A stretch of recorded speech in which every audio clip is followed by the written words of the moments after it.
It was the summer of 1995 when I got my first job as a prison guard at the infamous Westbrook Penitentiary. The prison was located on the outskirts of a small town in Texas and was notorious for its harsh living conditions and high security measures. The first few weeks of my job were uneventful, with nothing out of the ordinary happening.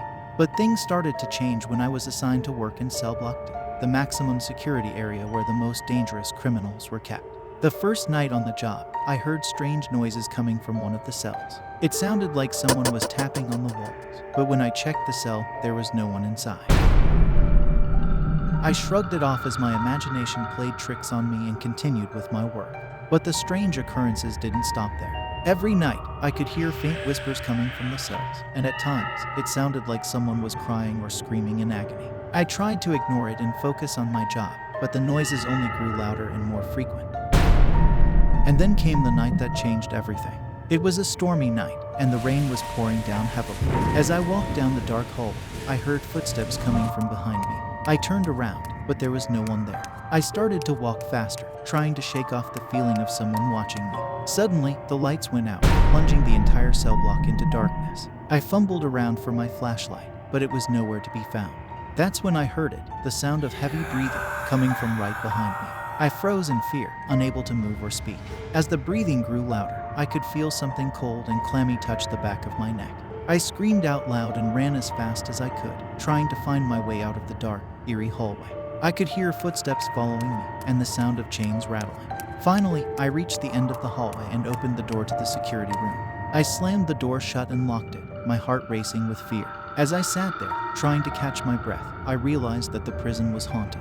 The spirits of the prisoners who had died in the prison were still trapped there, unable to find peace. From that night on, I could hear their cries and screams, and sometimes I could even see their ghostly figures hovering in the air. One night, as I was doing my rounds, I heard a loud banging coming from one of the cells. It was the cell where the most notorious serial killer in the state had been kept. The banging grew louder and more intense as if someone was trying to break free from inside. Suddenly, the cell door flew open, and a ghostly figure emerged from it. It was the killer's spirit, seeking revenge for the way he had been treated in life. I could hear his maniacal laughter echoing through the cell block as he started to attack the other prisoners. The sound of bones cracking and flesh tearing filled the air as the ghostly figure went on a rampage. I tried to intervene, but it was too late. The other prisoners had been killed, and the killer's spirit disappeared into thin air. From that night on, I could never shake off the feeling of being watched, even when I was outside the prison walls. The ghosts of the prisoners had followed me, and I knew that I could never escape their wrath. As I look back on my time at Westbrook Penitentiary, I realized that some things are better left unexplained. The prison was eventually shut down, and the remaining prisoners were transferred to other facilities. But the spirits of the dead prisoners remained trapped within the walls of the old prison, unable to find release. Over the years, the abandoned prison became known as one of the most haunted places in Texas.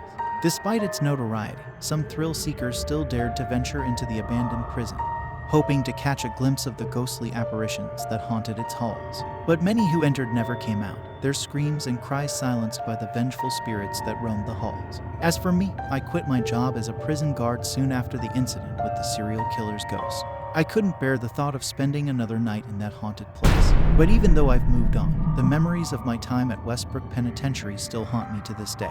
Sometimes, I can still hear the whispers and cries of the dead prisoner, and I wake up in the middle of the night, drenched in sweat, reliving the horrors of that stormy night. And even though I know it's all in my head, I can't help but feel like the ghosts of the prison are still watching me, waiting for their next victim. The sound of chains rattling, the whispers of the dead, and the ghostly apparitions that haunt the halls of Westbrook Penitentiary are a constant reminder of the horrors that can lurk behind even the most secure of walls. And though the prison may be gone, its dark legacy lives on, a testament to the dangers of those who seek to contain the darkest aspects of human nature.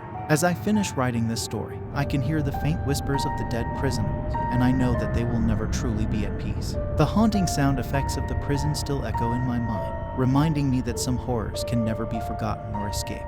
If you enjoyed this spine-tingling horror video, don't forget to hit that subscribe button and turn on the notification bell to stay updated with our latest content. And if you dare, leave a comment below with your thoughts on the video, or any chilling experiences of your own. Thank you for watching.